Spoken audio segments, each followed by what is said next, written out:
প্রত্যেকটা জেলার হেডকোয়ার্টারে আমরা একটা করে বিগ মল করছি, শপিং মল।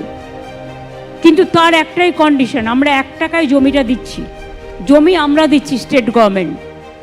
যারা বানাবে তাদের কাছে একটাই কন্ডিশন, বিনা পয়সায় জমি, কিন্তু 2টো ফ্লোর আমার চাই। তারপরে তুমি সিনেমা হল করো, কমিউনিটি সেন্টার করো, I don't have any problem.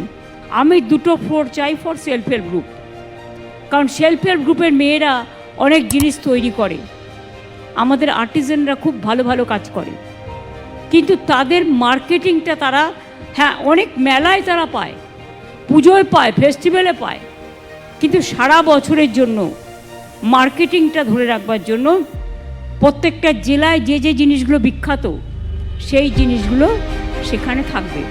আমাদের এমএসএমই সেক্টর এমপ্লয়মেন্ট জেনারেশনের ক্ষেত্রে master, it's a landmark achievement. এতে আমরা কিন্তু দেশের নাম্বার 1, এবং আমাদের 90 লক্ষের বেশি, মোর দ্যান 90 lakhs ইউনিট আর দেয়, এবং more than 1.30 lakhs people are working দেয়। 1.30 লক্ষের বেশি লোক কাজ করছেন, এবং 660টির বেশি এমএসএমই ক্লাস্টার অলরেডি আমরা তৈরি করে দিয়েছি। আমাদের রাজ্যে এই পর্যন্ত সেলফ হেল্প গ্রুপকে আর ক্ষুদ্র শিল্পকে উৎসাহিত করার জন্য আমরা প্রায় 9,50,000 কোটি টাকা ব্যাংক লোনের ব্যবস্থা করে দিয়েছি। ভবিষ্যৎ ক্রেডিট কার্ডেও তারা ইয়াং জেনারেশন 50,000 টাকা করে পায়, খুব স্মল এতে লোনে।